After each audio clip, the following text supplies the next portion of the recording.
folks, welcome back to Stacy Kink, and today I am making citrus marmalade without pectin. Before I get into all of it, hit the like and subscribe button below because that does help.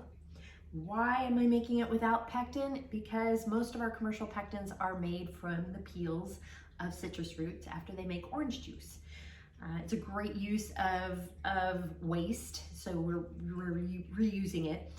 And while you'll see a lot of marmalades don't have pectin in it, but they also have a lot of citrus fruits. They'll have grapefruits and oranges and lemons and such in them, which can kind of, for some folks, you may not enjoy a lemon peel in your jammy marmalade, but a lot of folks do, and it is delicious, but that does help thicken it. So that's why we are doing it without marmalade today. This is a very simple recipe to make. It's also a great time of year to make citrus types of jams, jellies, etc., because this is when they're in season.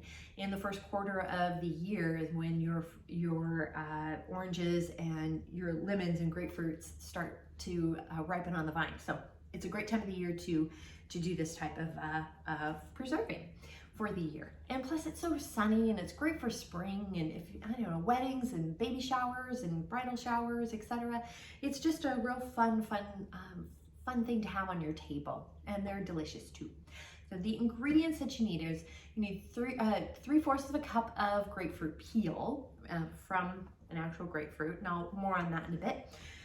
You're gonna need 3/4 of a cup of orange peel. It's basically from one orange.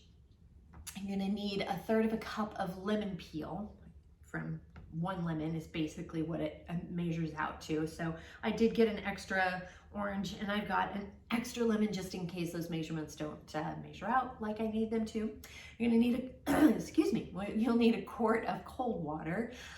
You're gonna need the pulp of 1 grapefruit plus the pulp of 4 medium-sized oranges, 2 cups of boiling water, and then 3 cups of sugar. The tools that you'll need. We will need a whisk at some point because we'll whisk up some of this stuff, so just have one on hand if you want, or you can just use a big spoon. It's up to you. We will also need our lid lifter because I am heating the lids. We're going to need a chopstick for bubbling. You're definitely going to need a good vegetable peeler just to kind of possibly, we might need a vegetable peeler, we'll see, but it's going to depend on, we might have to take some of the white membrane off, and sometimes using a vegetable peeler will help with that, so keep that in mind too. Your Headspace tool, I've got my ladle, my jar lifter, and my funnel. I've got a big saucepan that we're going to be making all of this in. I've got my jars heating up in the can over there, and my rings over here too. And so with all of that, let's go ahead and get started. Quick comment about the citrus. If you can buy your produce organic, that's a great way to go because you are using the peels.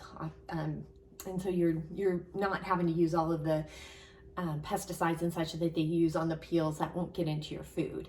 However, if you can't, like I was unable to get good grapefruit organically, here's something that you can do to get the waxy coating off of it and possibly get as much of the pesticides, herbicides that they use off of the peel and the skin is by pouring some hot water over it. So I'm going to show you how to do that.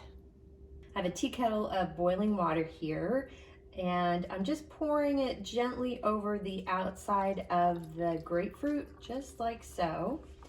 Let's set that off to the side, and then take a paper towel, and you want to wipe off any of that waxy coating that's on there.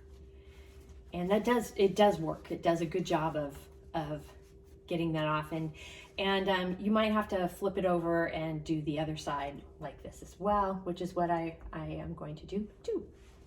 First thing we're going to do is we're going to peel the grapefruit and all of the fruit here. We'll get it all peeled. So now that I have it all peeled, I'm going to measure out, we're going to thinly slice some of the grapefruit here and all of the peels. You want to just thinly slice it until it measures, for the grapefruit, until it measures 3/4 of a cup. Gonna need the same amount for the oranges, and then 1/3 of a cup for the lemon. Got my grapefruit all sliced up, and now I'm moving on to the oranges. I have all the peelings thinly sliced here, so I'm gonna go ahead and measure 3/4 of a cup of, this is the grapefruit, so that's about 3/4 of a cup. I'm gonna do the same with the orange. Again, that's about 3/4. And then 1/3 of a cup of the lemon peel, and that uses, and that's about 1/3 of a cup. And so it basically did use an entire piece of fruit, the grapefruit, orange, and lemon. So just keep that in mind. And we'll go ahead and set this on the stove. I'm gonna add the quart of water, which is 4 cups of cold water. And I'm gonna bring this to a boil, and we're gonna boil it uncovered for about 30 minutes until the peelings get soft. We're now gonna remove all of the fruit and from the seeds and the membrane. This is the membrane. So we're gonna just kind of remove the membrane here and leave that off to the side. And we just wanna keep the fruit itself. And then you can cut it up into small pieces if you can get it out of the membrane alone, like so. That's a beautiful way of doing it. See, there's a little piece of that membrane stuck here, so I'm just gonna pull that off, and then just go ahead and if you can't get all the membrane off, I mean, just do the best you can. One of the ways I found to get the oranges out of the peeling and membrane is to kind of cut around it like so. You just take a knife and you cut around the edge like that, and then do your best to kind of scrape out the pulp with a spoon in between each of the membrane pieces. And that seems to do a pretty good job of pulling the membrane out, but do keep your eye on it. You do want the membrane out of the citrus fruit as much as possible. And sometimes you just have to dig your fingers in like so and just give it a good squeeze until you can pull the membrane off. It's a bit tedious. If you have a juicer, that might help, but you do want as much of the pulp as possible. So sometimes when you're juicing, it keeps the pulp too much of the pulp inside the fruit or whatever. Like I was trying to do that a little bit here, and it was just kind of smushes the pulp in and doesn't release and just releases the juice. So just a tip there. Now I'm gonna drain the peelings because we won't use that water that was in there. And then we'll put the peelings back into the stock pot here.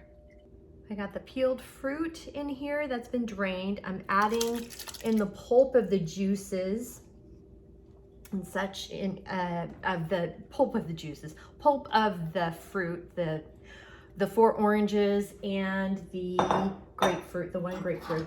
Here is the 3 cups of sugar we're adding, and I'm adding 2 cups of boiling water. We're gonna bring this up to a boil.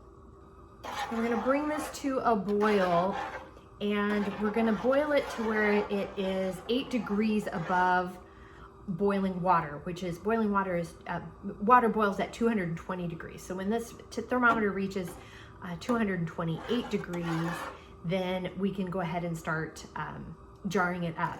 This is going to take about 20 minutes. I've used the thermometer. I did not get above 117 degrees. So I don't know how they got it up past 220, much less to 228 degrees Fahrenheit.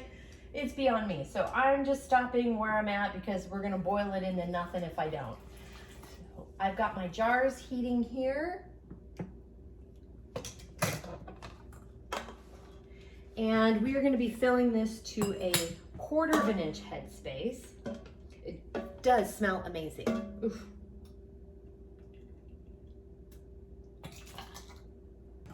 I'm gonna bubble with the chopstick here. And that's just going around releasing all the air bubbles in there. It helps with Headspace, and also it helps with the sealing process as well. I'm gonna do a quick check here on my Headspace tool. Yep, I have got 1/4 of an inch Headspace. And I'm gonna clean the rim. You can use vinegar with this, white vinegar, or you can use, you can just use the lid water, which is what I'm doing, warm water of some sort. And I've got my lid lifter here. Lid, adding my ring and my band, and just fingertip tight. Careful, it is very hot, hot potato. Got my jar lifter. We're gonna just lift it up and over and into the canner. Do not tip or tilt. I got the canner up on high and I'm covering it here. And when it comes to a rolling boil, we'll set the timer. Canner has come to a rolling boil, so I've set the timer for 5 minutes for my altitude, which is 0 to 1,000 feet. And I will have the rest of the altitude information and times listed over here on the side and also down below. 5-minute timer has gone off, so we're going to go ahead and cut the heat. And then very, very carefully, I'm going to lift the lid, and you want to open it away from your face. And we'll set the timer for 5 minutes to let the jars and the food in the jars settle. This is a kind of a critical, it's not totally critical, but it does help with the sealing process of the jars. 5-minute resting timer has gone off, so we're gonna go ahead and remove the jars. One is already sealed, as has this jar here. There's a 4th one that's sealed. All of them have already sealed so far, but isn't that gorgeous? And this is how we make citrus marmalade. It is pretty yummy. If you like a marmalade, man, nothing beats homemade and from scratch. It really, really is tasty. It's got a little bit of bite in it from the peels of the grapefruit and the lemons and oranges. But it's got a really smooth finish, and it's very delightful. So please like and subscribe below, and the recipe is down below as well. And if you have any questions, comments, suggestions, feedback, concerns, by all means, please reach out to me. I'm on Facebook at Stacy Can Can. You can at me on Instagram and TikTok at Stacy Can Can. My website is www.stacycancan.com, and my email is info@stacycancan.com. Thanks so much again for joining me today, and until next time, happy canning.